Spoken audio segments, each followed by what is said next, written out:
Welcome. Happy Memorial Day weekend and Monday to all of you. Welcome to Gem Collectors with Shawn. I am Shawn, and well, maybe I just gave myself away what I was going to say right there. If I am not all the way into overdrive today, it is because I was close to not making it this morning, and I had texted Asif early and said that I was going to be delayed a little bit in getting here. So we have an abbreviated Memorial Day show planned for you today, but it may be actually one of the most exciting. Because I do the comments beforehand, I read your comments, and I saw your excitement about and how cool you thought my idea for the trivia contest was. And I actually was excited to deliver on the trivia gift because it was certainly going to be different than just pulling a name out of a hat. So we have a winner. And for those of you just stepping into the show, we have 3 diamonds that were foil backed during the Georgian era, which was most of the 1700s and up until 1830 during the King George reign of Great Britain. And this is when some of the very first diamond cutting was being done, and they were all Indian diamonds. So remember, up until the latter part of the 1800s, when the diamonds were discovered in Africa, until then, some say that diamonds were known dating back to the Minoan times, 1000 BC. Some of the first written account was, the first written account, I looked it up about diamonds, and right away, 4 different answers, from Pliny the Elder in the 1st century to a Maharaja in 200 BCE, and so it was variable. But let's just say a couple thousand years ago was the first written account of diamonds, and they were known for longer than that. And until then, the supply in the Golconda region, where some of the world's most famous diamonds have come from and are very still sought after, to have a diamond verified to be from that locality, it makes them more valuable. It's the original, very first area that was ever mined for diamonds, and that's debatable. But let's just say 500 or 600 years. Variable again, AD as it could be called. So a long history of diamonds. Their properties, of course, were being discovered along the way. Some of the first jewelry wasn't until the 13th century when it started to be incorporated into jewelry. And then, of course, the faceting of them, to me, is still amazing what they could do with as primitive of a methods that they had. So the trivia contest was based around a 3 foil back Georgian period pieces that I had rescued from a piece of jewelry that had there was no way of fixing it, but I was able to retrieve the individually bezel set foil back, and the foil back gives the stone an angle down like you would see a modern day cut diamond. So let me remind all of you, in my delivery and talking about the cutting of diamonds, and for those of you new that don't know, I've been faceting since the age of 15. So you're talking about 10 years now, and don't I wish. No, for 46 years now, faceting and longer cabochon. And so in me talking about the proportions of a diamond, and I specified that in the foil backs, you can see, of course, an area that is made as if the diamond has depth. And I explained that the whole idea of cutting is to arrange the angles on the crown. That's the angles going up like this. The pavilion, which is the bottom part of the diamond, that goes like this. And then, of course, the girdle is the circumference, the edge of the stone. And the table is the top. That's all very simple parts to any faceted gem. And the idea is for light to come in through the top part of the crown, to come in, hit one side of the pavilion, bounce straight across to the other side, which illuminates, and then comes back out through the crown. Angles, and so this is all, there's a, it's all very mathematical, and it was good that I was great in geometry because there are specific angles that these need to be cut at for the different refractive index of each stone changes the angle. And in general, the higher the refractive index, or let's say, to make it easy, the brilliance, a stone can refract, the amount of light that's refracted out. If you make it too shallow like this, the light will go straight through and not be reflected back out to the top. And that's when you get what they call a fisheye stone. In other words, a stone you can see, that's really the name they give it to, and kind of appropriate if you've ever been fishing and looked into a fish's eye. So the light just will pass straight through and you don't get any brilliance reflected back up at you.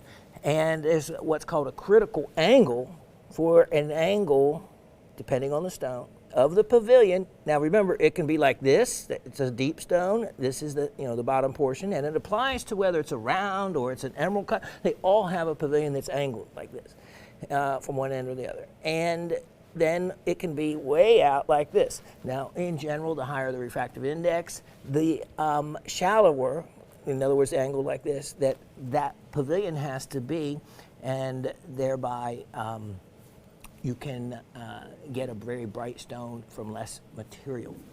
Low refractive stones like calcite or rhodochrosite, the angles are a lot different. But then, well, we will talk about that. I could get talking about cutting all day long. Rhodochrosite and calcite, of course, are very doubly refractive or more. And in other words, have a high bifringence difference in the high and low refractive index. And so you can see doubling of line, which actually, if you cut them right, can really enhance a look, like in rhodochrosite. But, so, going back to the Georgian period diamonds, they, in practicing with other stones and along the way, developed what they thought was a method called foil backing, which was putting reflective foil around the bottom of a stone and making it so that light would enter and refract back out through the top, because they, of course, didn't have modern crowns and pavilions. So, in me explaining about pavilions, if you'll remember, and how the whole methodology of stone cutting and is designed for the light to refract back out, and that's where you get the brightness, I talked about the depth. So in foil backing, you are trying to replicate that effect. And why would you need to replicate that effect if the stone had a properly cut pavilion? Okay? And sometimes it doesn't have to be exact. It can be close and you still get some light refracted back out. All right. So I showed you three faceted on the top, which is amazing that they did. Georgian period foil backed diamonds. Now, they foil backed a lot of things. Now, a lot of things, depending on what it was, they would foil back, and how deep the bottom of the stone would be would vary. And so the foil did not always contour to a particular stone, but maybe it was made also to be roughly have any different angles near where the critical angle would be, or the angle that it would take to reflect like back out. And so the process of foiling, putting the rim around gems, was such that, of course, you're going to trap water, and hence, of course, during the period that they wore that, dirty water, whatever kind it may be, and water doesn't dry out very easily from behind stones that have their edges wrapped around like that and enclosed. Also, the metal that they would use, and I told you that aluminum back during that period was actually more valuable than gold, because processing the ore was such that, remember, gold could be found in streams in its usable form just as it was. Didn't need to do much of anything but start hammering the nuggets. Aluminum was difficult to get out of bauxite, and so there was very little aluminum, but it was made great for certain projects, and they did make jewelry out of aluminum as well. It was very desired. The foil backs could be made from any number of different products depending on maybe what the stone was or the value of the piece of jewelry, but most all of them would have an issue with either the dirt or oxidation of the metal. And it was suggested, and the rich people could afford it, that you refoil your stones on a regular basis as often as a yearly to be able to keep the brilliance and brightness up, because of the issue of grime and dirt trapping in the back, settling in, not being able to get out. They didn't have any steamers, any ultrasonics then. So Brad makes an interesting comment about the word foil, and I am just as curious. So we're going to get to the comments, and then we're going to complete the trivia contest, which was to guess the weight of the diamond, which I showed by way of millimeters was relative to a quarter carat. I talked about the emerald, which was the weight of 47 points, but I also talked about the angle and the purpose of cutting a pavilion. Foiling was to create the same brilliance back out of the top of the stone,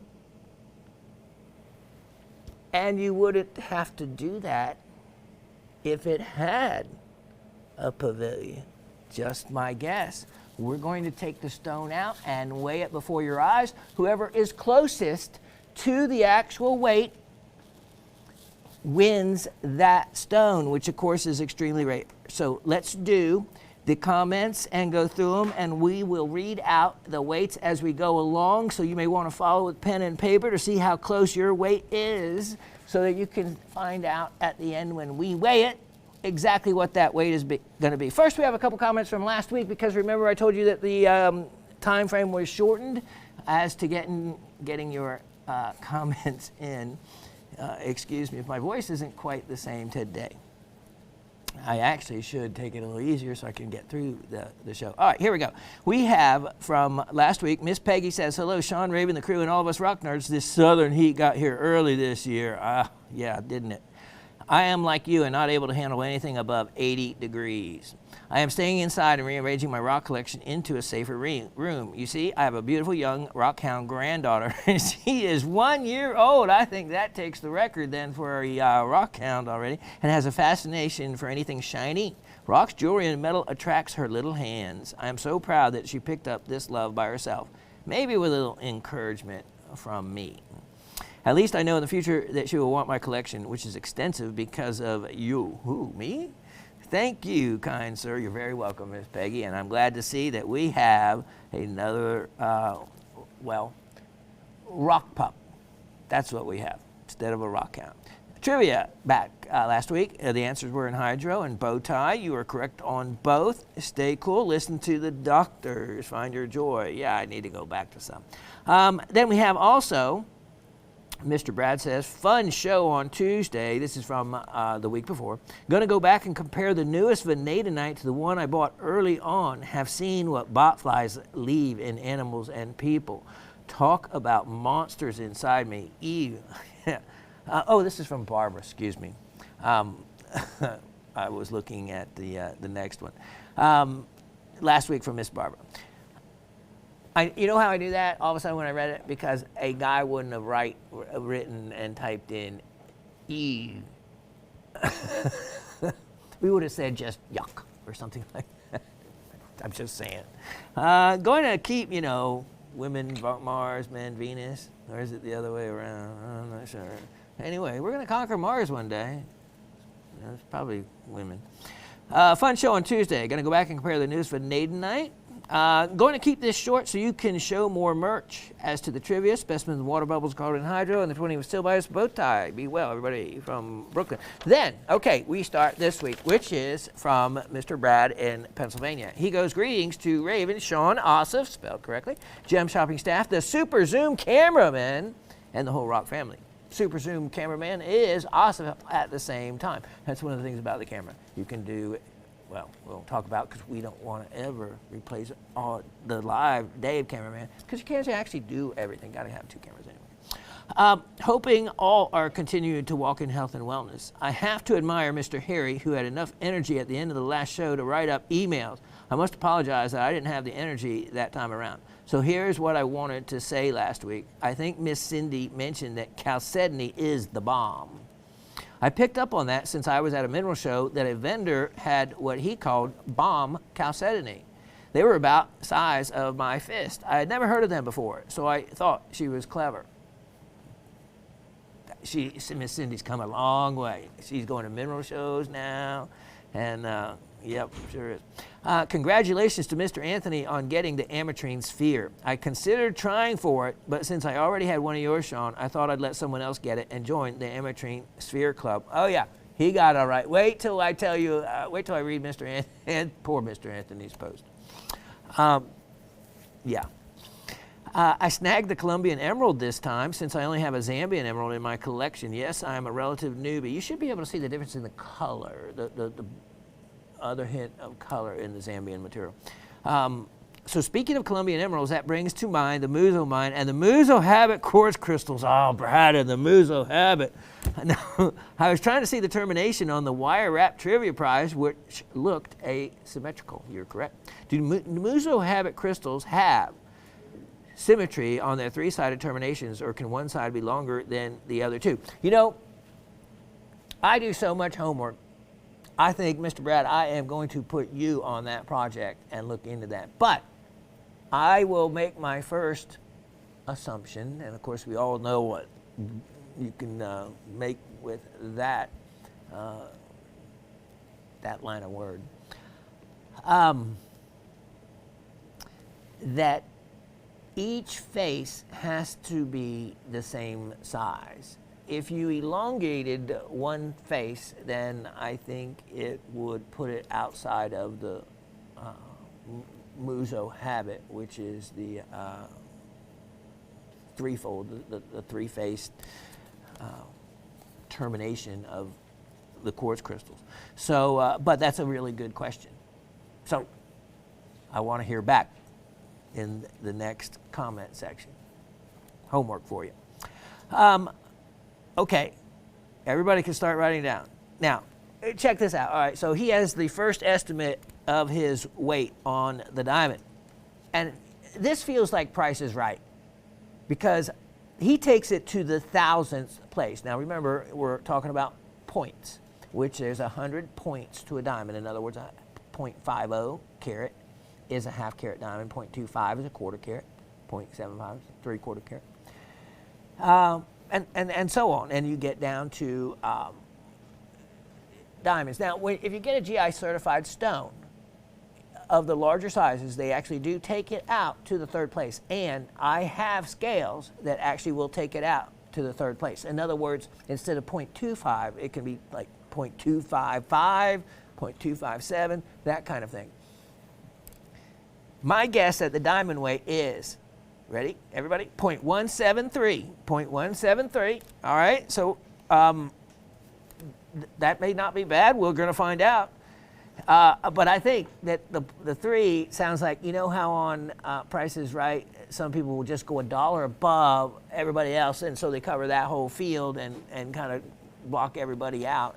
It sounds like he was doing some prices writing right there. Okay, it's not a guess. I'll call it a wing and a prayer. I need to tell you about the time I was at a gem show convention. I was in a workshop on Lightning Ridge opals. The presenter was a mine owner and conducted a contest for participants to guess the retail value of 2 Lightning Ridge opals. The winner could choose an opal ring.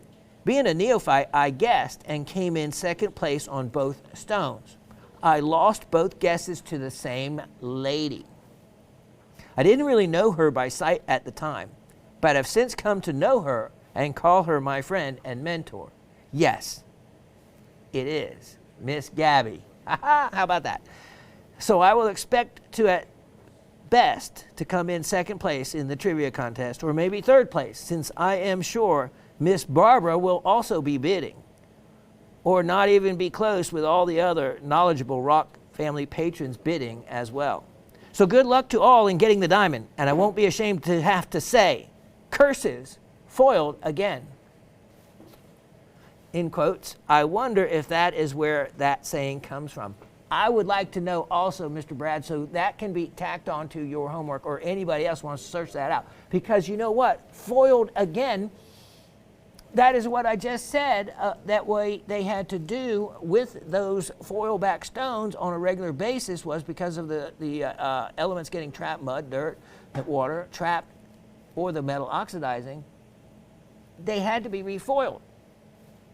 And so saying curses foiled again.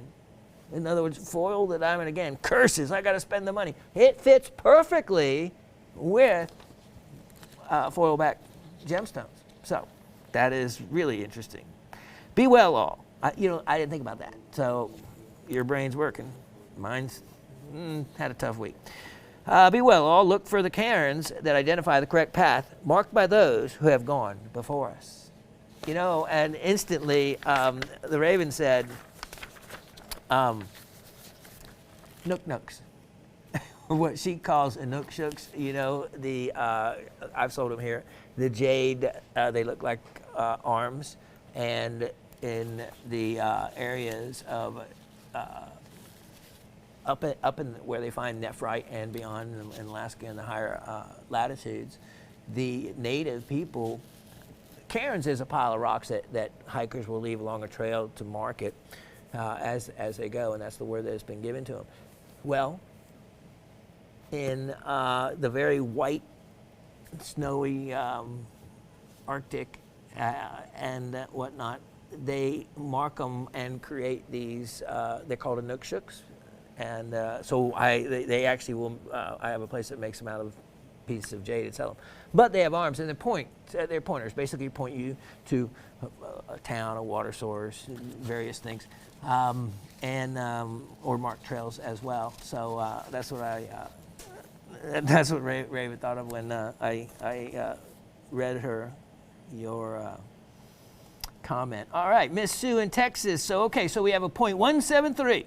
Miss Sue in Texas says, Georgian table cut diamond weight estimate, 0.38. All right, 0.38, Miss Sue in Texas. No, I learned so much from today's show, and especially enjoyed your discussion of Georgian era foil back diamonds. Love history.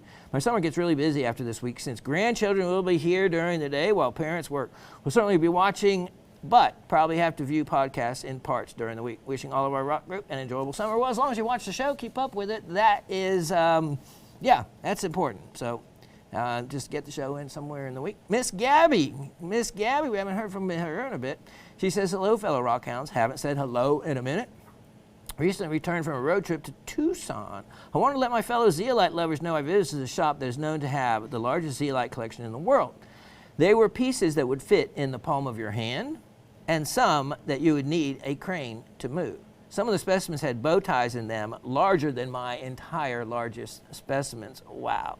I have a little trivia envy this week, and it reminded me to ask you if there is an update on my Moldavite and Herkimer wire wrap piece. Yeah, well, there's your update. Now, forgive me, I know. I have some things I have to give to him also, so I just really need to hunt him down. That's totally on me, but thanks for the reminder. Let's see, she goes on to say, Also, I'm so glad to be getting my ornaments as of late. I have missed out on everything else this past month or more that was on my list. Aw. But as we say, I'm sure the pieces went to their rightful homes. Going to guess. Okay, here's Miss Gabby's 0.53, 0.53 carat on the diamond. Best to you all. Cindy in Pennsylvania. Hello, Rock Family. Shawn, the more specimens you show, the more I can see the colors pop from that new camera. Not close-ups or details, just the regular filming like the opal parcels. The colors. Wow. To Mr. Harry, she says, there are no botflies in Transylvania.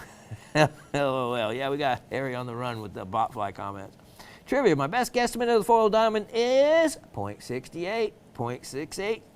Another week has flown by. See you all next Monday. Stay safe and be good to yourself. Cindy in South Central Pennsylvania, who had the AC on Sunday, 87 degrees and a chilly, damp, dreary 61 right now on Monday. Yes, I watched that because my son is in D.C. now, and it was hotter there than it was in down here, and it was hot down here. So, Mr. Anthony, here we go in Massachusetts. Okay, listen to y'all. Listen to y'all. Poor Anthony. Hello all. Nice change up on the trivia. On doing a little research, I discovered IGS has an in-depth guide on our antique jewelry, including Georgian era. I don't think it helped me any, but interesting. On the diamond showcased, I'm going with, ready? Here's Mr. Anthony's 1.20 carat, 1.20 carat. Got the ametrine sphere. The arrows are gone. Must have rubbed off in the shipping material. Lots of cool irises, but no bubble yet. And I'm going to bed. I'll go bubble hunting more tomorrow. Eyes down and a little tired. Oh, man, I don't know how those arrows, because I actually did them with a Sharpie. That would take, I don't know, maybe, nah, they wouldn't have removed them. They would have known that they were intentional. Certainly Kevin, because I show him cool stuff like that. So I don't know. You're right. It probably rubbed against the bubble wrap in shipping, and that could absolutely do it. Okay, so my best advice to you, Mr. Anthony, is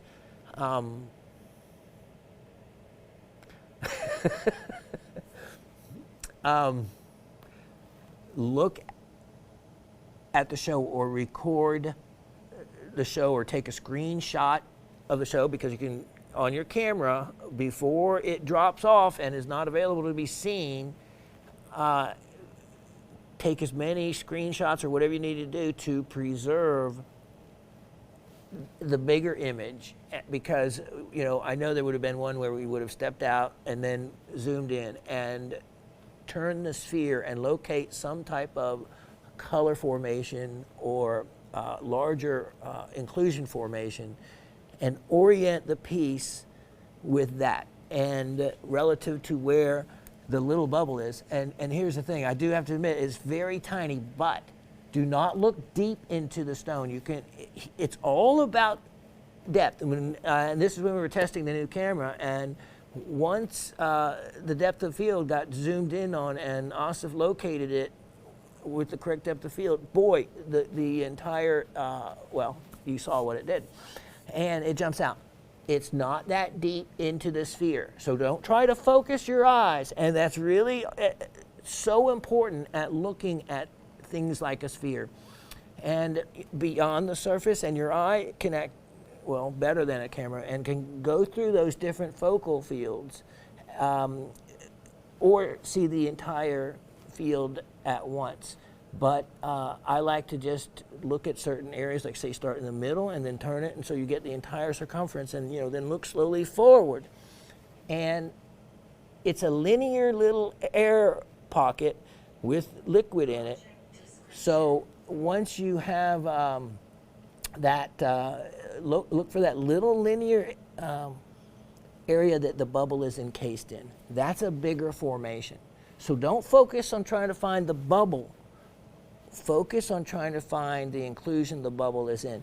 It's small, but it's there, and it's not very deep. And though that's my advice. And hopefully in your next comment to us all, we will hear that you have located the bubble. And once you find it, then, put a mark there. It's easier to find it quickly and put just some kind of little locator arrow, as you saw. All right. Next, we have Mr. Harry in Massachusetts. Sorry about saying Pennsylvania, Harry. Maybe one commonwealth is just as good as another, I'm just teasing you. But true enough, Pennsylvania, Commonwealth. It's actually where my son's wife and her whole family are from. And a long time ago, my family is from there, and has a lot of history in the Pocono Mountains. Okay, so Harry in Massachusetts says, that's the thing about Massachusetts and Pennsylvania. So a lot of people don't realize that there is hills and mountains in Massachusetts and a lot of good geology there as well. Pennsylvania, we know it, but we always think about coal. Pennsylvania, though, offers, fossils and a lot of things associated, though, with that genre of minerals. But there's a lot of New Jersey, Massachusetts, Connecticut, have amazing quarries and rock hunting opportunities, and not just thought of gambling or big cities or surfside areas or those kind of things. Yeah. Okay. Well, hey there, Professor. Punctuality. LOL. I'm kidding. I'm a kidder. I kid. I hope and pray all the happy people are in good health and happiness and wisdom, and the same for the Raven GS and the crew. And lastly, you and I. Yeah, I got a kick out of your response to the bot. Ugh. Still makes my skin crawl. See, that's what a guy would say. Ugh. Over E. And it's even more refreshing to know you were careful and did not become a daddy. LOL. Yeah, I know. I just totally enjoyed this week's whole show, and that's the house of too many rocks. So true. Is a few thousand grams lighter as far as the weight load on your house. I definitely think that foil backer is. Okay, here is his estimate, 40 points. 40 pointers, so I guess that's 1/10 of a carat less than a half carat. You are correct. Shine on, all you happy people. Sounds like a line from a Pink Floyd song. Harry from Massachusetts, not Pennsylvania, as he corrected me, correctly correct. LOL, actually Carpathia. Wouldn't that be neat? I just watched the movie The Cave again, if you haven't seen it. Great horror movie, if you like that genre. Then he also sent me a faceted chrysoprase that he finished for his friend. Then they're off to a gem and mineral show at the world-famous Havey Tourmaline mine in Maine this weekend coming up. If you get a chance, check out the Ice Cream Pocket on YouTube at the Havey Mine. Unreal. Wow. Cool. Miss Ursula says, Shawn, hello and good evening to you, Mr. Raven, and the entire rock hounding community. It was nice to hear that the Brazilian quartz pendant is going to be safely stashed away, and I do believe that it will be a pretty cool addition to my summer wardrobe. But thank you so much. I knew a lot of people would like that gift. It was interesting to listen to the responses of yesterday's trivia questions regarding the weight of the aluminum glad diamond. I like that. And I'm hoping that, okay, here's Miss Ursula's estimate, 0.46 carat is the correct weight. Took the clue from the 5mm round diamond. All right, that's one way to try to get an idea. Try to stay cool as much as possible since the heat here in the south has been really started to fire up, and I'm not too thrilled about it. Best wishes for a safe Memorial Day weekend. Sincerely, Miss Ursula. Yeah, I lived in Florida a long time, and it's not a place to visit, but the heat year-round, I actually look forward to the fall and cold weather every year, and the hope for snow. Once in a while in Florida, you have no hope for that. So, Miss Elisa says from Florida, sorry about that, Miss Elisa. Hello, Professor Shawn, the lovely Raven, GSN crew, and the Rock family. Shawn, your passion this week was awesome. I'm not trying to jinx you for next week, so you're the reason why I almost didn't make it today. Okay, and I mean, I'm serious. I was that close. And I said, but you know what? Reading y'all's comments, truly, that's where the love and the your desire for me to be here and the enjoyment that you get out of it made the difference. It truly made the difference. And so, yeah, and actually, the lovely Miss Raven, with all of her responsibilities, helped me set up, but I am even without her today. She's not far away. Sam's office isn't far away.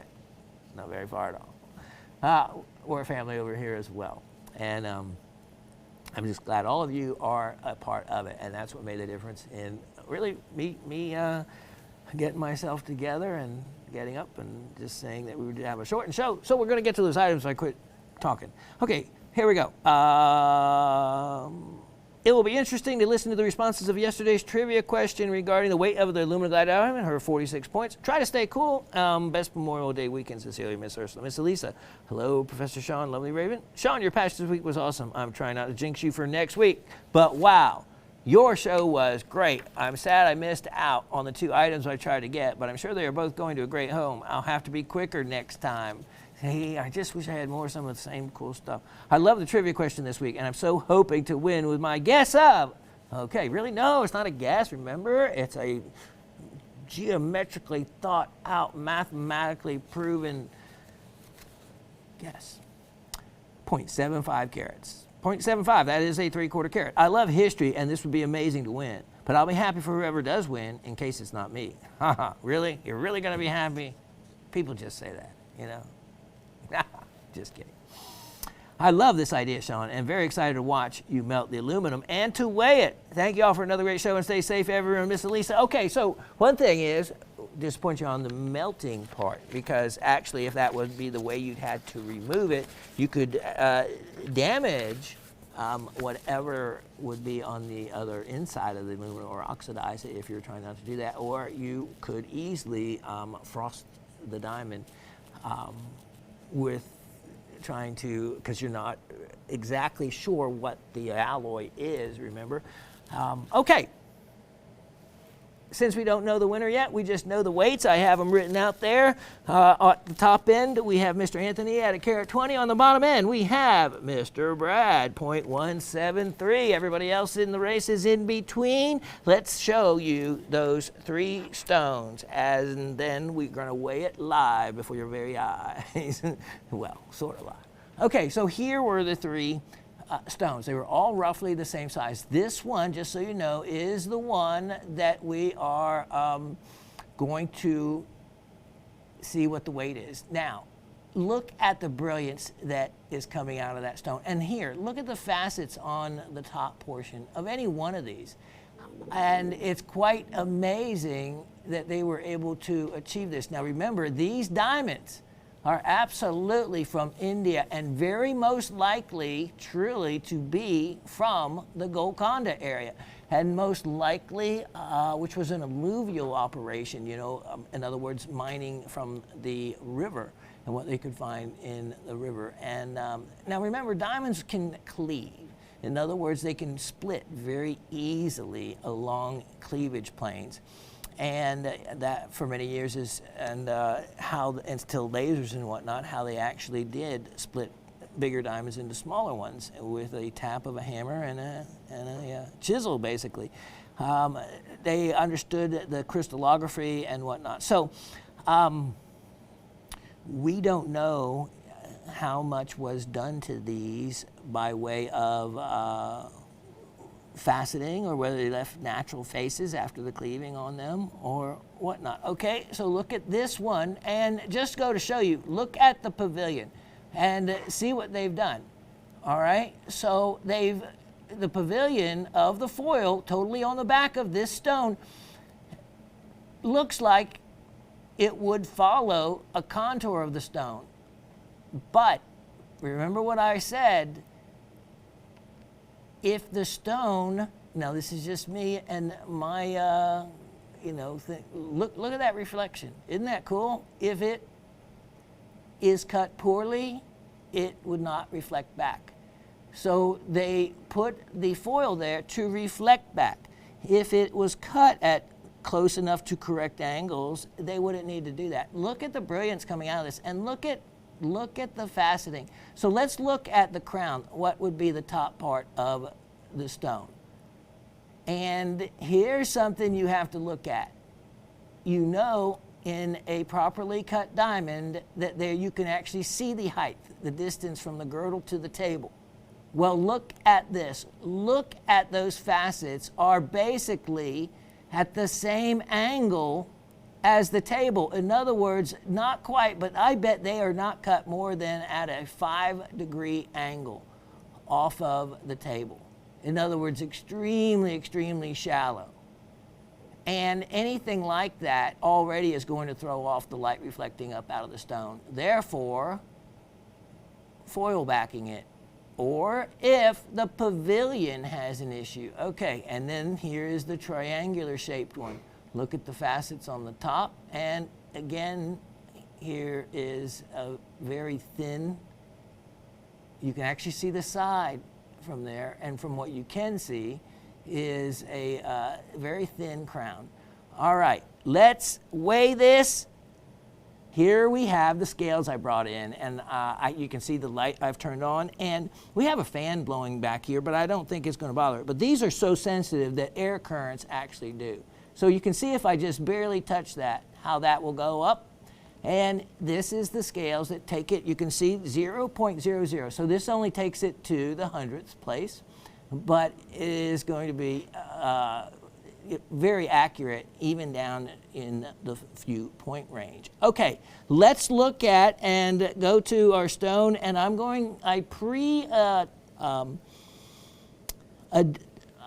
move back the edge of the metal some beforehand so that I could release this with just the tweezers, and we can see the weight at the same time. Okay, everybody knows what you have guessed. Let's see what it actually weighs and see if I can't just pop this out of here with somewhat of ease.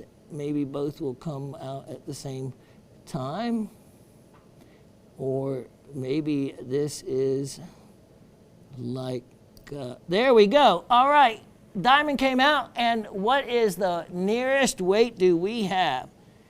It looks like 10 points. Now let me move the diamond to the center. 10 points, could that be so? 10 points. Let me pick it up and drop it again. And this is what we do with any stone, is we see if it goes back to 0. All right, 0.02. See, there is a built-in weight, which my thumb or something could have done it. So let's zero it back out, and let's just, since we have just the stone now, release it.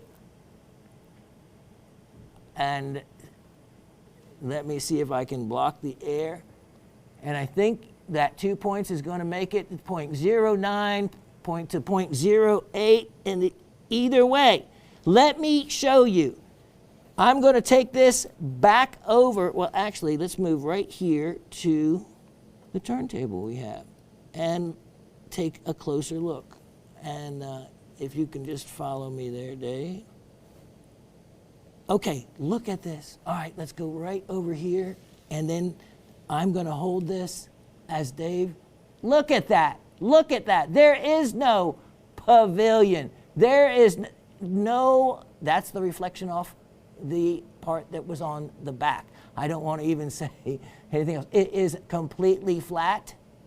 You just saw the light, reflect off the entire thing. You can see a light champagne color to it. And look at how thinly cut the crown was, the top part. And it actually was cut. Let me show you. Look at those facets reflect as you can see them. Now here is what you're seeing, by the way, at the top is an inclusion, actually, that is disguised when they put the foil on it. Yeah, there was actually, I think, an inclusion in that, as thin of a portion of that. Yeah, that's great.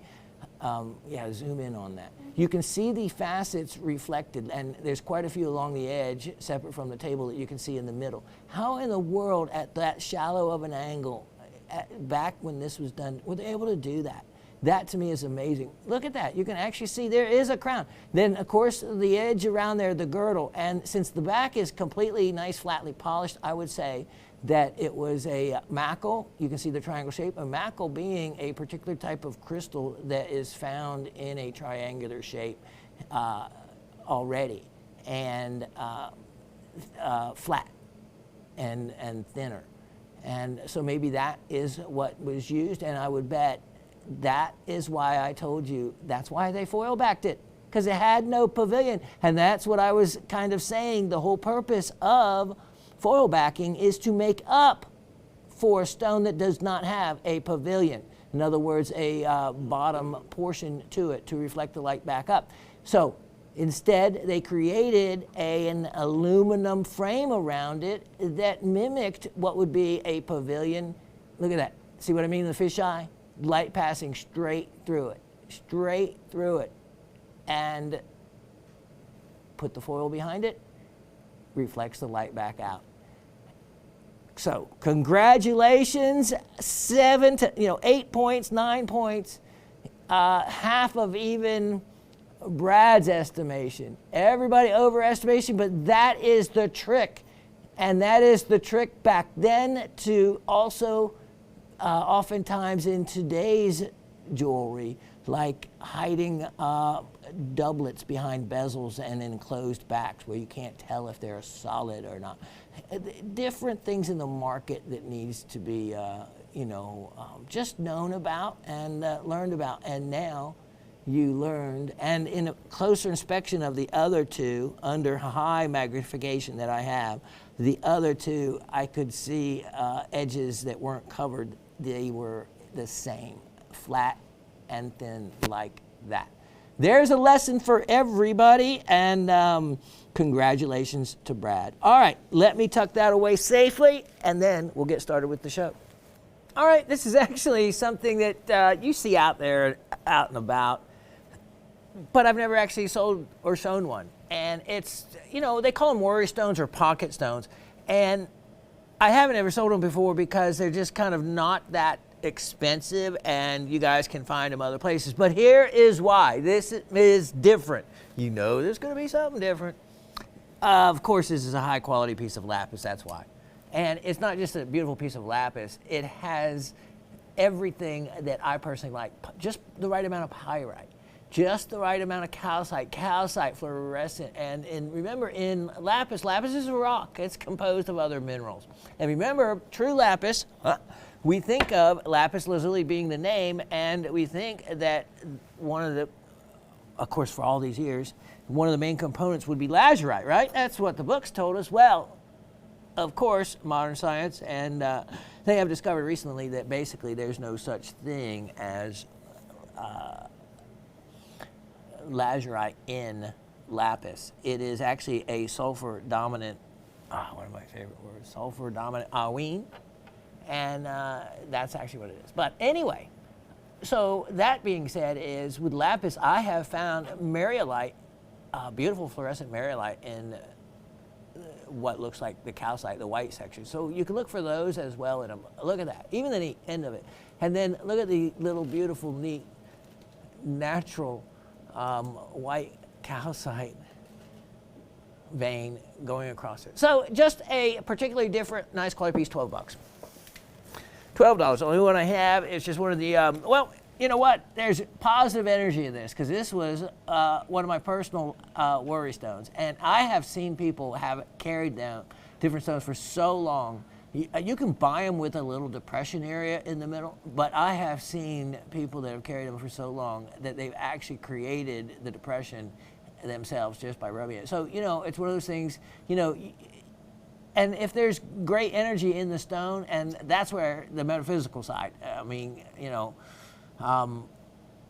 I used to totally think that there wasn't much to that, but when I started, and Asim saw it, Asim happened to be a very electric person, and when I brought in my really nice high-end voltmeter in here, and we started measuring the differences when we pressed on a quartz crystal, which is piezoelectric and tourmaline, as well as apatite and other things, as well as our human bones are a hydroxyapatite, and that's why injuries and whatnot, and these other compression therapies may have a side to them that a lot of people have never considered, and of course that's the development of an electrical current. And of course we use tins and other things, electrical currents, for other therapeutic things. Why not just other natural therapies that act out on that. So if you have a quartz crystal and you're pressing on it in your pocket and,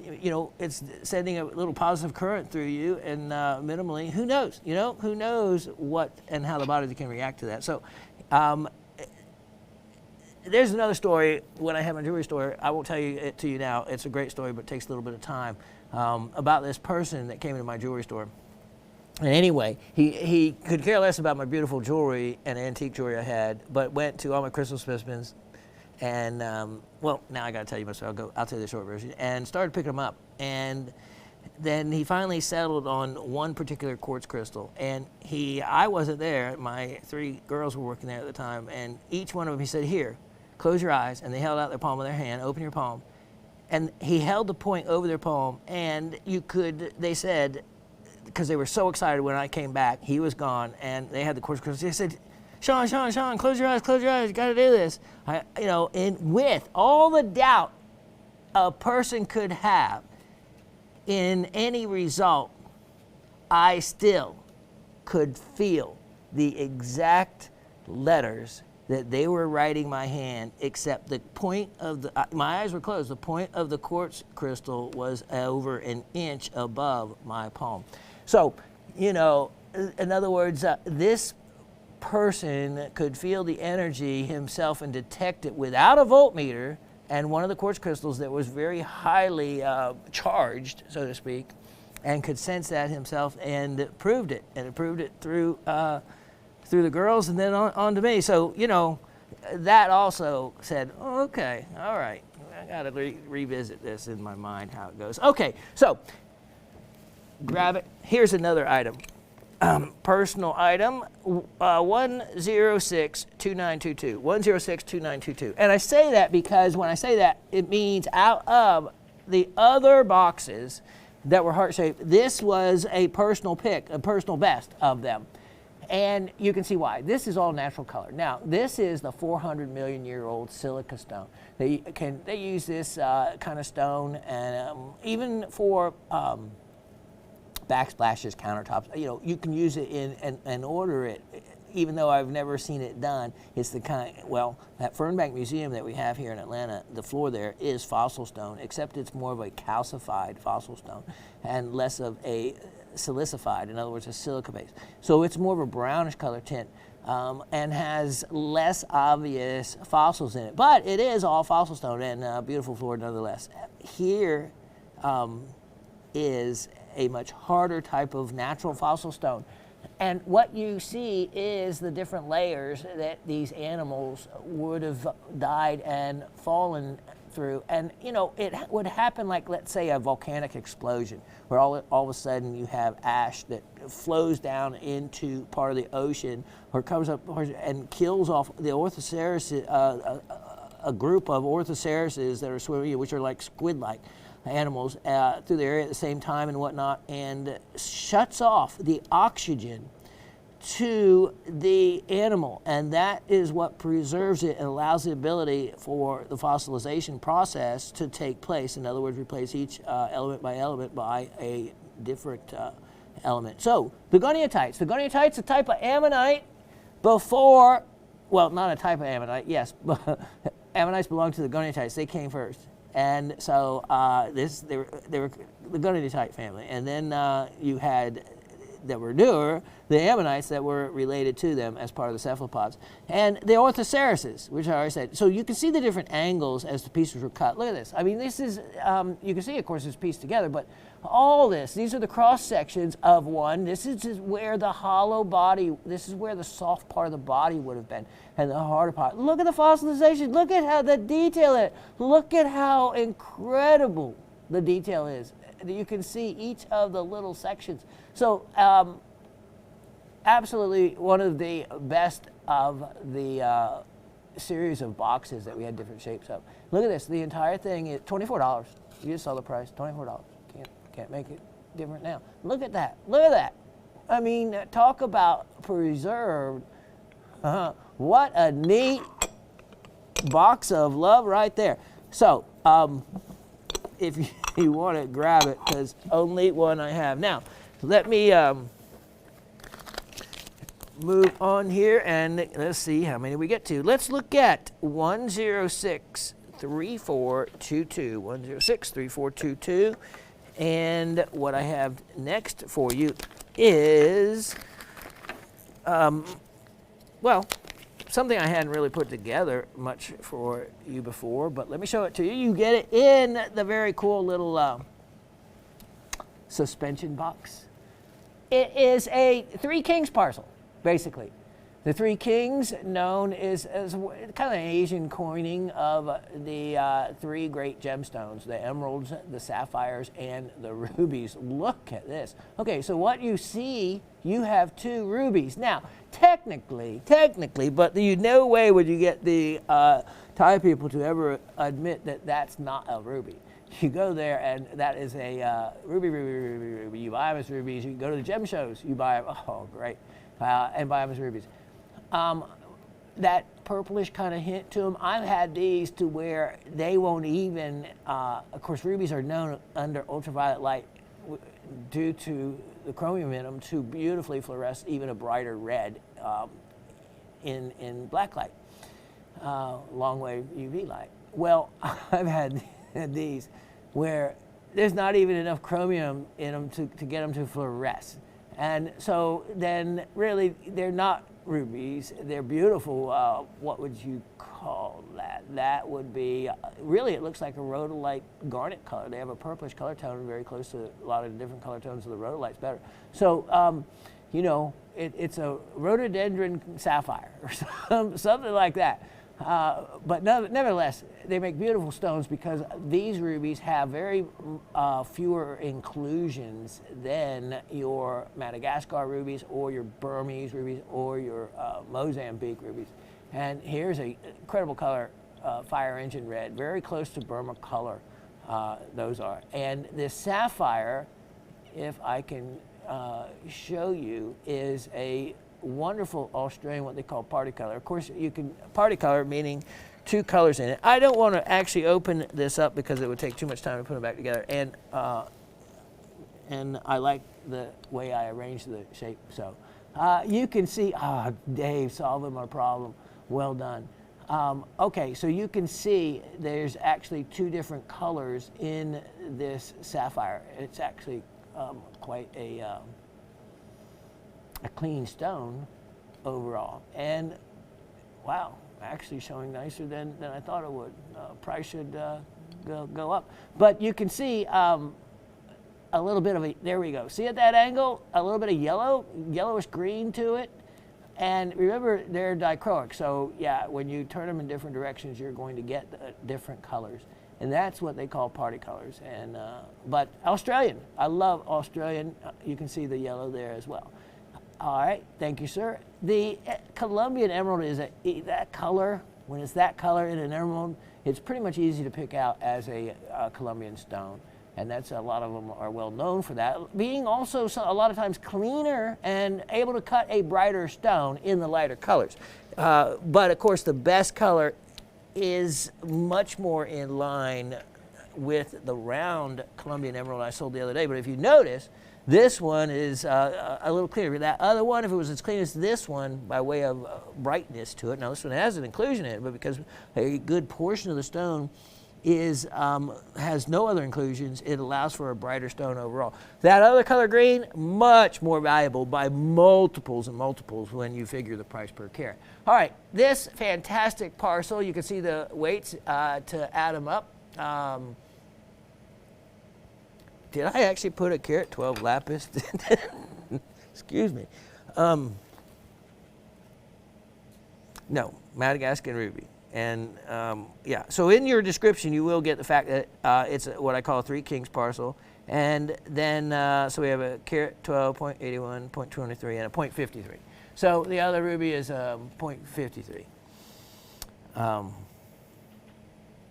And the sapphire, actually going over a carat, it's a carat 12. Carat 12 on the sapphire. 23 points, of course, you see on the emerald, 81.01 ruby, and the other ruby is 53 points on the Thai ruby. So the Thai ruby is over the half carat mark, nice bright stone. And for the entire parcel, with the fancy little suspension box, which I think until you do something with it, it's a neat display, and it doesn't take much light to really light up if you just want to put it on the shelf, in the cabinet, whatever. Price on the entire parcel, $48. Look at the total weight and do the math, price per carat. What a value there, especially with that sapphire going over a carat. And I even showed you what would be considered a negative, the other color tone, but I happen to like that. Well, yeah, I happen to like that. Speak about liking other color tones in sapphire, there you go. If you ever want to see how this ring was made start to finish, look at that. Two-tone. I saved that cab for decades, and in the show that you can see start to finish, where I carved the wax and everything, you can see it in the portion of under the Learning Center on the homepage of Gem Shopping. Go to there, you can see where my where these shows are, where you can access Gem Collectors with Shawn shows. Also, you can see the How It's Done series, 30 episodes. You watch everyone start to finish, you should come away with some type of diploma. For certain, the amount of knowledge you will have about jewelry making. And, well, to give you an example, it is, Asif and I worked on this every Friday almost for a year. Well, 30 shows, 52 weeks in a year, and we did it in just, I think, under a year, around a year. And so that's a lot of commitment. That's a lot of commitment. And with his direction, I sit there and I watch the shows and I get engrossed in my own shows, like I'm watching somebody else and learning something else I don't know. To give you an example, the one episode of how to drill a gemstone, I think it's labeled How to Drill a Crystal, actually, has well over 100,000 views. 100,000 views. That is a huge draw to, to Gem Shopping, to the information. And another one, believe it or not, high volume, how to remove a ring from someone's finger. I'm not sure if we titled it, the entire title would be Without Destroying the Ring. And if you hadn't heard the story, it's worth repeating the one time. One of the comments that we got back here at Gem Shopping regarding those episodes was from a person in Wales. That is a portion of England. A person in Wales who went to the internet to try to find out information on how to remove a ring, I guess is what he typed in, or however he got there. But what his 4-year-old daughter had done was the hole on the end of a frying pan. We all know it's there. We know about the hole. Well, she had stuck her finger in it, and it was stuck. And, of course, he couldn't saw through that much metal. He had no idea. He went to our site, and he was so thankful. My suggestion worked. And anyway, that made me feel really good too. And there's more stories to that. But anyway, if you haven't caught those series, catch them. I get pretty excited about how useful they are and by how many people have viewed them. So what a contribution that has made to the education that Gem Shopping it's part of our motto, is education. And that certainly provides a huge portion of education that you would not find elsewhere. All right, let's look at 106-4122. 106-4122. And replace one suspension box with another. Now this one might take some light tricks. Oh no, look at that. Those stars are looking amazing just as they are, including the ruby in the middle. I don't want to glare everybody out. The ruby is just angled a little bit, and that's why I have to tilt that just a little to get the star to center, but it is centered. So what I have is a pair, and I matched these up myself, a pair of black star sapphires. And these are from Thailand. I have been to Kanchanaburi. These are from Kanchanaburi, Thailand. And the Bopoi mine that produces a lot of the black spinel, a lot of the blue sapphires, also black star sapphires.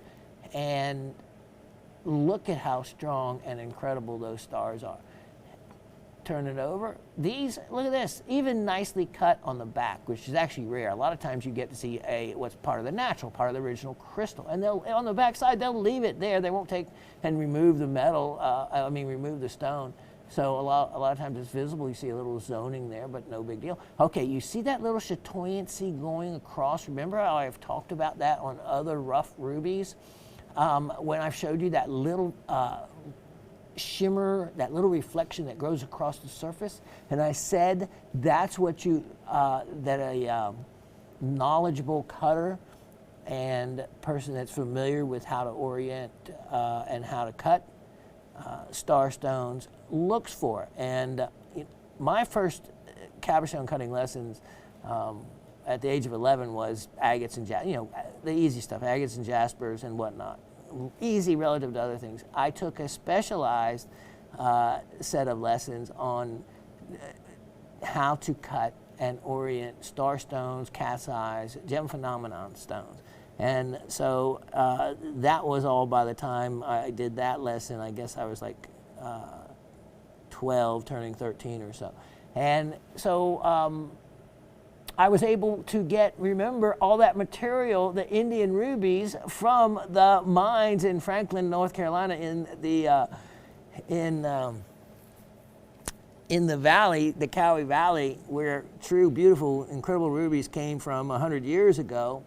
And now a lot of the mines offer salted or, buckets that rubies are placed in there. And what they use are these Indian rubies, but you can actually find some really nice rough in those buckets. So at the time when I was 13, that's what I looked for. Okay, you see that little shimmer? Doesn't look like a star or anything. Can't see any 6 legs, but that as a crystal on the surface, you look for that little shimmer, and all you have to do when you're working the rough is polish the top portion of the crystal in a dome shape, shine a bright light on it, and see if it will create a 6-legged star effect. Then you know whether to proceed or not. And look at that. That's a fantastic star on that ruby.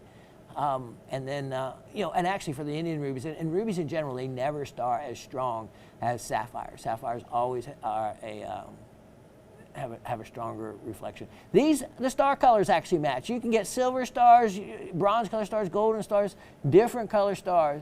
These happen to be the same color. All right, so all 3 stones, look at this. You have the ruby perfectly just a little bit bigger in size. You can see it's a little tilted, so you can see it's oriented as well. But what a beautiful display that makes, even just in the box. And excuse me for not taking it out, but I'm just trying to make up for some ground here, but still want to talk about it because I personally picked them out of some stones that I have. You might be seeing a few more in the coming weeks as I get to that level of material and goodies that I haven't done much of for you before. All right, so all 3 stones. Imagine what it would cost you if you went to a jewelry store and wanted to put together something like that. Here you go.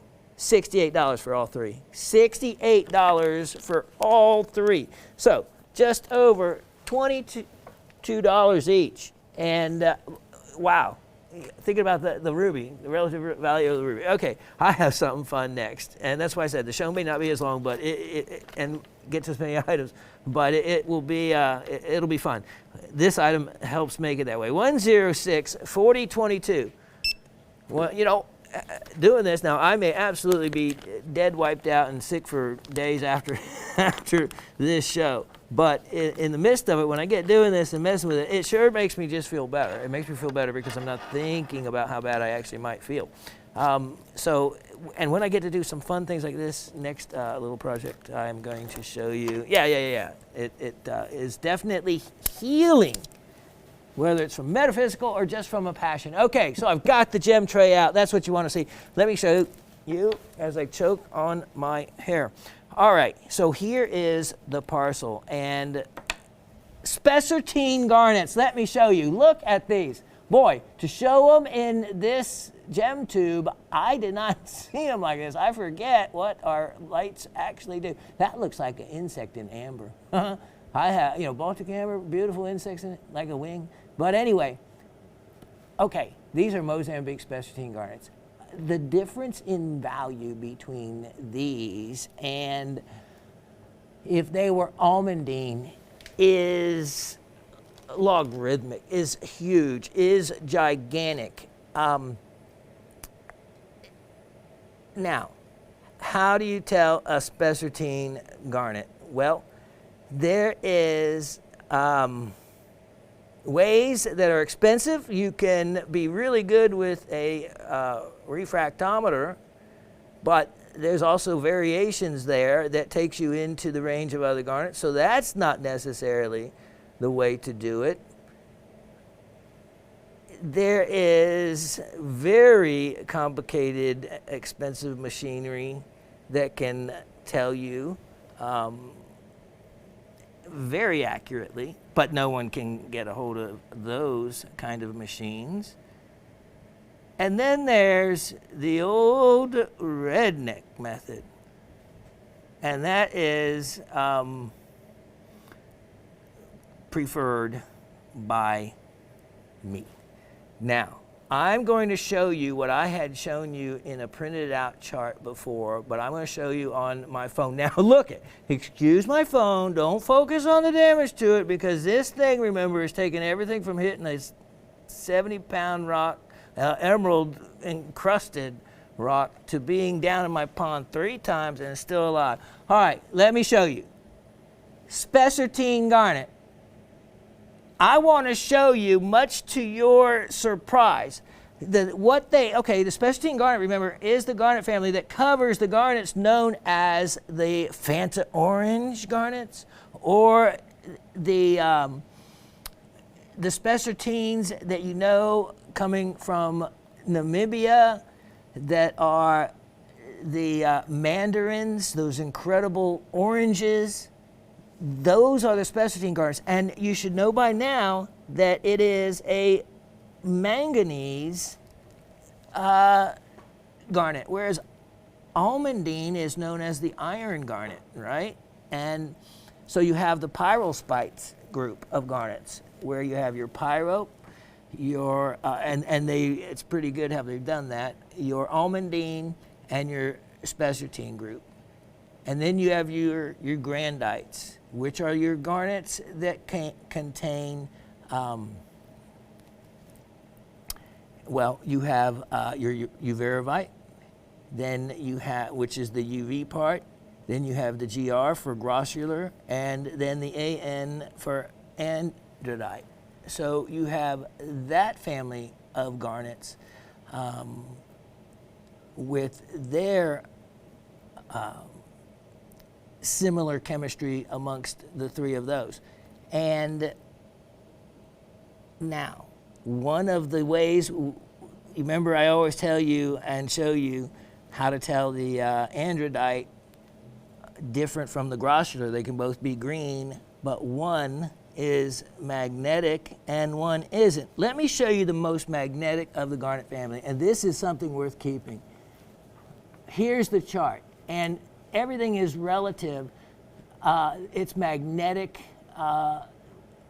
magnetism relative to how high the bar goes. Here, look at this. The most magnetic of the garnet family is the spessartine group of garnets. Next, you have the color change spessartine, which is inclusions of chromium and vanadium that affect that. Then, the demantoid and the almandine, about just as, due to the iron content, just about as magnetic to each other. Then your pyro, down here your different malaya, which is a mixed garnet. In other words, a couple types of garnets. You have your rhodolite, and here are the least. Leuco, which is your pure white clear garnet, actually basically non-magnetic. Savorite as you move up the list. All right, I would screenshot that, or whatever you want to do. I'll let that sit there right there to capture it for a moment. And you can see relative magnetic susceptibilities. Screenshot that on your phone and keep it. Okay, let's go back to the garnets. Now, I didn't have my super powerful magnet when I was putting this parcel together. What you have are 3 matched pairs. You can see the 8x6, the 7x5. The Specifine garnets, if you remember, are a very included family of garnets. In other words, inclusions are commonly found in them.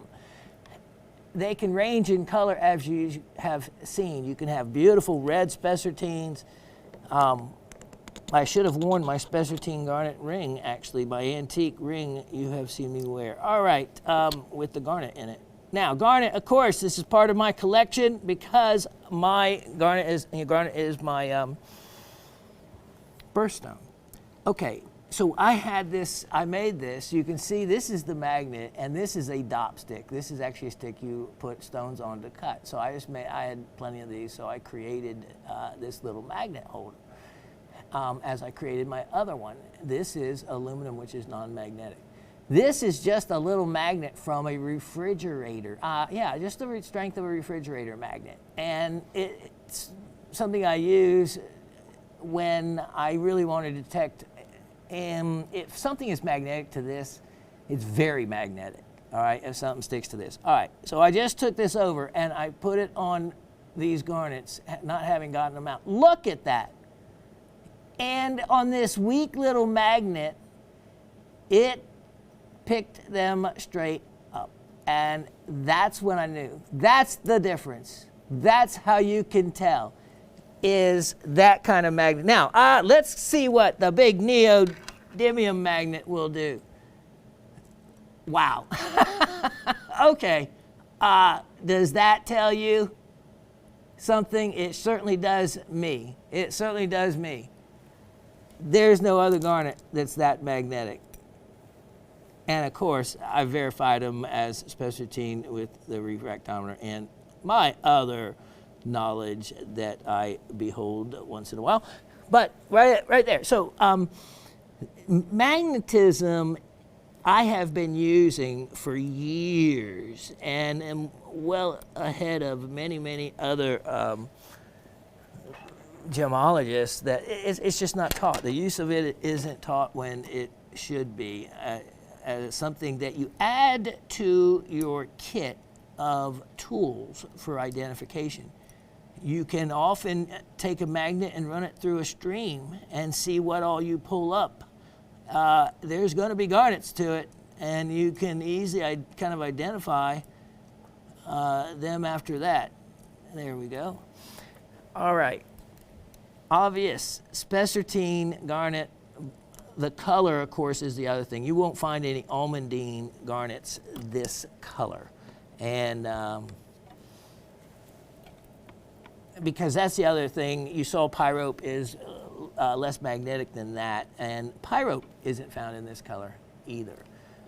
So this parcel, I am talking about 10 times what I am asking for these. 10 times is what the least expensive site I use as a pricing comparison site for different cut stones, okay? And I do that, yeah. So because I get so out of touch with what things are actually selling for at the retail level, I'll go to different sites. So my least expensive one, these were selling literally, what the math on them came out to 10 times what I am asking for this parcel. This parcel of Specifines, right now 6.95 carat in 6 stones, 6.95. This is I've got one other parcel, maybe I think I'm going to show you. All right, anyway. Here we go, ready, set, $34. $34, I'm not kidding you. They would have been, because I did the math, and they were around, $50 a carat. So that comes out, would have been 10 times, 10 times. And that was that was for cabochones, and they were included. There was not anything different, and I had already made those up and had put it in the system and priced it like that. And I said, you know what? I'm just going to leave it as that is. And so there you have it. Let's look at item 1063922.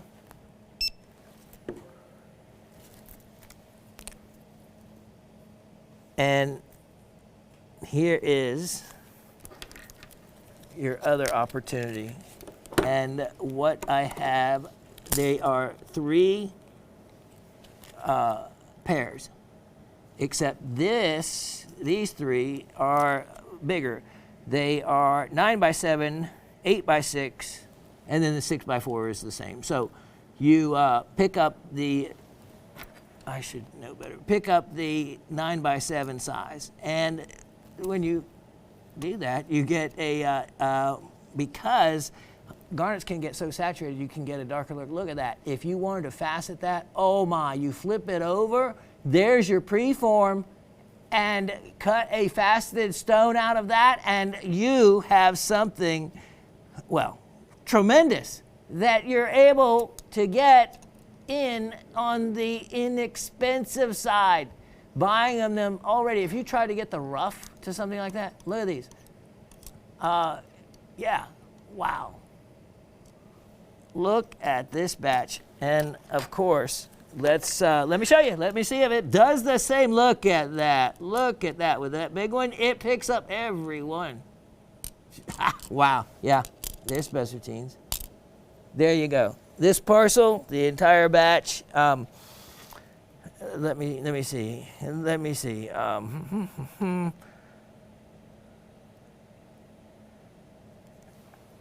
Why not? We'll make it in the same range, I guess. I don't know. The bigger ones, they should be priced higher, price per carat and whatnot. But $48 for the parcel. $48 for the parcel. And I'm not kidding you about how much I saw this. The true specimens. Don't get fooled. Watch out. There is a lot of lookalike and imitations. All right, let me take a break, put these up. I'll be right back. All right, so we were talking about Indian ruby, and this is a batch I tumbled. You probably heard the story how I got the, ruby's the hardest of 9. And, aluminum oxide is, of course, ruby. And sapphire, same hardness. And so it's very difficult to polish ruby when you're tumbling it and corundum. So I got diamond. It was actually natural Australian diamond and that was ground to really fine. And I actually have reused it several times because if you're tumbling this, well, the sediment coming from it is going to be diamond mixed with the same hardness. I actually used that later to to polish quartz at a faster rate. That same slurry left over by using the diamond. Why wouldn't you? Because you should have hardnesses of 9s, hardness of diamond 10, and in a slurry that was fine enough to polish ruby, then anything below it, yeah, it's going to polish it really, really well, just even faster. So when you use diamond grit, actual diamond grit for tumble polishing and other situations, save the slurry and reuse it. That's certainly what the artisanal families do in Asia and really stretch the use of it out far. All right, so here we go. And this is a batch I tumbled. Here, look at the colors in the Indian ruby. And this material, I have not picked it, high graded it or anything for potential stars, but what you look for would be a 6-sided crystal and look for a little chatoyancy on the end and start from there. See, you can roughly see the crystal shape to that, and you would look for that chatoyant flash of silver across the piece, and then explore further by grinding into it and see if it doesn't develop a star. Look at this fun material. Oh my. I am not going to pull that out, but it would be one I would have normally. Look, because you can find actually trapeces in corundum, and you can find unusual overgrown crystal formations like this piece. This is interesting. Oh, there we go. See how I already spotted it? And then look at that when I just turned it away. There we go. Look at that. See that flash across the face of it? I know you did. It does, there we go. There it is right there. It does kind of have that same adular look as moonstone, as Dave just noticed. Look at that. Look at that. That is what you look for. And I could spot the potential from this side by the intersecting of the other crystals like that. So anyway, there's another six-sided. We won't explore it. I'll let whoever gets this parcel, 150 carats, $28. 150 carats, only $28. That's a lot of fun for not a lot of money. All right, look at this next parcel. 1063522. 1063522. And it's amazing that after all these years, how popular blue topaz still is. And here's a parcel of matched pairs of it. And, you know, blue topaz, of course, the color is an accepted, treatment color.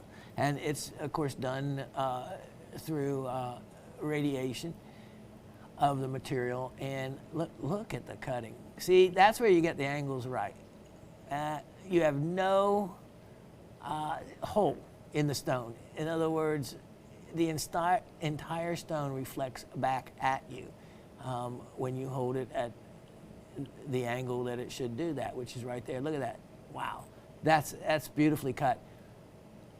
This, they will, manufacturers will put them in blue topaz in platinum with valuable diamonds around them and whatnot, and they'll sell.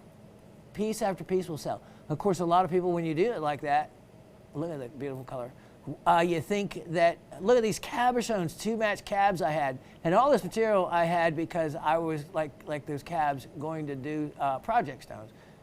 Probably going to think about using them for earrings or something like that. And I like the cabs being different. All right, so you had matched pear shapes, matched emerald cuts, and 2 sets of matched pear shapes. So, and the matched cabs. A neat little batch here. And these pieces will sell. Of course, again, you get that, you put them in nice enough jewelry, and easily a lot of people might think that it'd be aquamarine if that's the look you're trying to do. Other than that, if you get that really deeper color like this is approaching, then you know that it's a blue topaz, or those in the know would think that it's a blue topaz, or know it would be. And nevertheless, it's really enjoyed. Not an expensive material in any size or color. But the London blue, that color, can take 3 years to cool down. And it is one of those items that it is checked. I even have fun with my, what Raven calls my Geiger, my Geiger counter, to try to see if I can get any radiation, leftover residual radiation, and never have. Never, ever, ever have. So, yeah, that's something well checked. But that's how long it takes to cool down and be available for the market. So you think about that. So someone that's selling that material, they have to wait before they can sell the material for 3 years. How much money do they have tied up in it? That is costing them money to have that inventory tied up. And therefore, there is a cost to the product that you have to add, thereby making it a more valuable product, even though it's an enhanced product. The sky blue color, Swiss blue they call that, that color, that takes about a year for the residual radiation to cool down. So again, that's a long time for somebody to sit on their inventory in the safe, just put it up and not be able to sell it. All right, this parcel, $19. Less than $3 a carat. $19 for 3 pairs of it. Now, what I'm selling for does not necessarily reflect what the actual market. Obviously, if I can sell those spessartines, and I tell you the name of the company, but I'm not going to. Of the cheapy company that Has good, decent product, but they sell it at the least I could find it anywhere. But believe me, it is much higher than anything you'll ever see here. In obvious with the Specifines, 10 times what I am offering. I couldn't believe it, and it didn't even make me change my price. Next item, 1050722, 1050722. I have a sale price on this item. And look at this, named after Colonel von Prenden, who was the Governor General of South Africa. And at the time that this material was discovered, we know some of the best prehnite comes from Mali. And this prehnite is never crystal clear. It's kind of like rose quartz. It's one of those items that is always has a I guess, you know, a haze to it like that, a softness to it. And so you can see the checkerboard cut on top. Why not? Why not?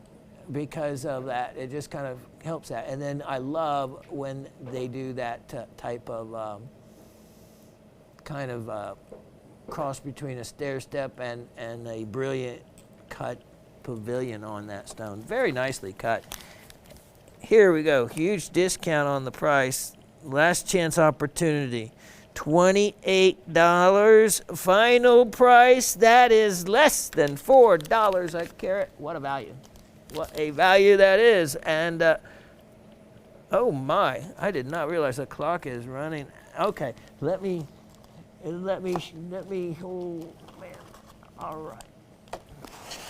There were so many other good things I had to show you, but if those are going to take too long to talk about, I have incredible maroon chalcedony. That's going to have to wait. I'm going to show you one more item, though. It's one that you're going to like. Item number 1063822. 1063822. Now, I offered a world-class specimen of this in a show several shows ago. This is the only other specimen I have of it. Wavelite from one of the most renowned locations in the world for it to be from. Right here this is part of my Made in America collection. This is incredible from Arkansas, and it is from the most desired location, which is Malden Mountain in Montgomery County. This piece, I had, remember that other piece I had that was world class was, I think was Chris Wright, who was a famous collector, known in the United States. This came from the same batch, but that other particular piece actually came from his collection, but this is from the same batch. And so this comes with the label right there. That's always neat to have. Here's the cool thing. Okay, for one thing, this sits on its own and hasn't been sawn to sit that way, just sits nicely on its own. And as it does, it displays what Wavelite is famous for. Look at those radial crystals like that, the way that forms. This is an aluminum phosphate, and it was named in 1805 by William, another famous mineralogist, that William Babington, and we know and have heard of Babingtonite. Everybody at the time then was naming things after their buddies and whatnot, because a lot of things were being discovered quickly in a period of science. He named it in honor of the discoverer, William Wavell. And hardness of 3.5 to 4. Look at that. That's what you want to see. You actually want to see these little botryoidal formations open up like that. Look at that. Look at how it reveals the other color and the formation of the radial pattern. That is so attractive. And as it sits, let me show you. Look at that as it sits. Look at that. It sits right there perfectly. What a specimen. You can see the size of it. So a real beauty. You put it there with the label and you really have something. This is the last item of the show. We ran out of time. I am hope you're just glad that I made it in so we could have a little bit of fun with the diamonds and whatnot. Price on this, an incredible opportunity, only $48. And we'll be right back with the trivia. All right. It's trivia time. And again, happy Memorial Day to all of you out there. And let's not remember what Memorial Day is truly about. And having a father that served in the military in a very dangerous way, and of course a son that is a current major in the military now and served so many places around the world. You know, by the time you're a major, you've done some moving. Bless his wife, and he also 10 months as the intelligence officer in Afghanistan on clocking 300 plus hours in a Black Hawk with accompanying Apache attack helicopters on nightly missions. And it was so dangerous that it was his position was a volunteer position, and he volunteered so much that he said to me, "Dad, I don't care if I never get in a helicopter again." And he got a citation for the number of hours that he clocked. And he said to me, you know, of course, worried me to death. He said, "I didn't come here to sit in a base which you couldn't even leave and do nothing." So yeah, so Memorial Day is not just about barbecues and you know, a couple of cold ones and whatnot. It certainly means a lot more than that, not only to the families, but it should to all of us. A lot of sacrifices having been made, as you can see in current news, for what is the right reason in most cases. All right, so this is unusual. 3 questions, and it's only because I want to tie them all together. So I think it's kind of an important gemology kind of questions. I hope all of you enjoyed last week's trivia. That was different, and I think you learned a lot, and that also in your looking at future pieces of jewelry, and someone tries to claim a particular weight on stones that you can't see the back of, or you know, even in pertaining to modern day doublets and whatnot,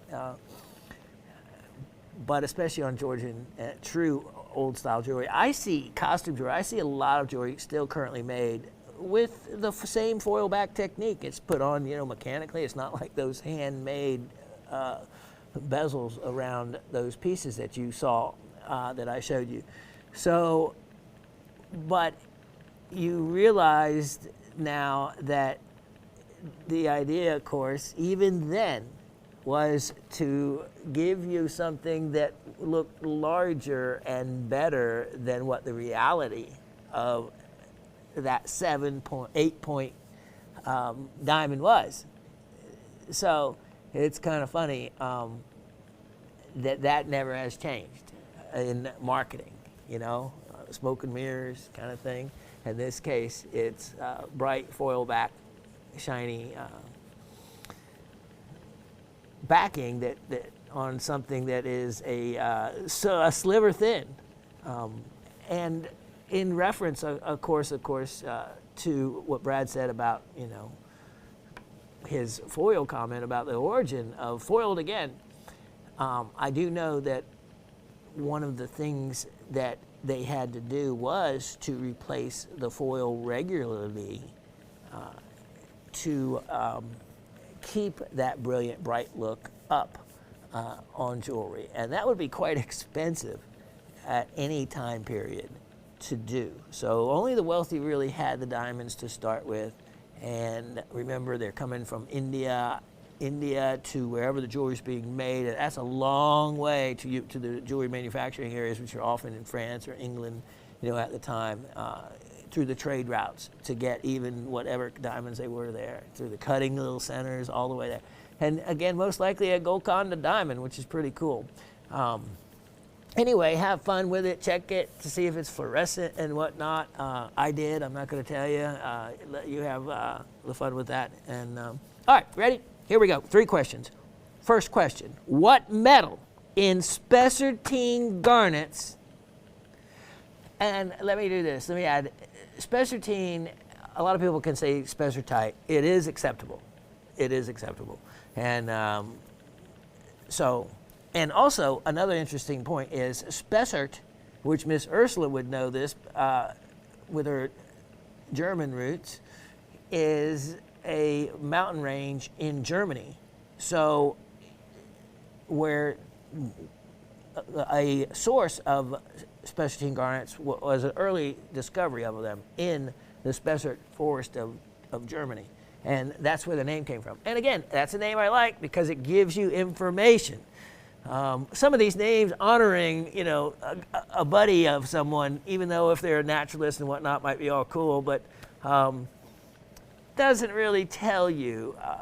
If it's names at least the person that found the item, yes, but some things are just named in honor of someone, and that doesn't really isn't that effective for delivering information, which I think names of minerals should. That's just one of my thoughts. Okay, so what metal in spessartine garnets makes it the most magnetic garnet of all of them? And we could get into particular ions of different metals, but we won't do that.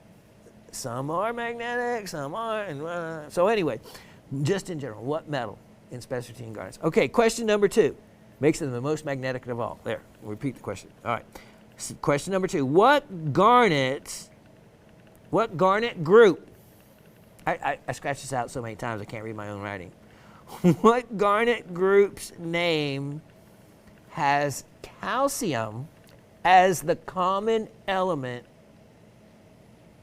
among the 3? What is the group name for that family of 3 garnets? I'm going to go ahead and, because I don't think I totally covered this, and give you the name of the 3 garnets, but I did cover the group name of them. So, that have calcium as the common element among the 3, which the 3 are uvarovite,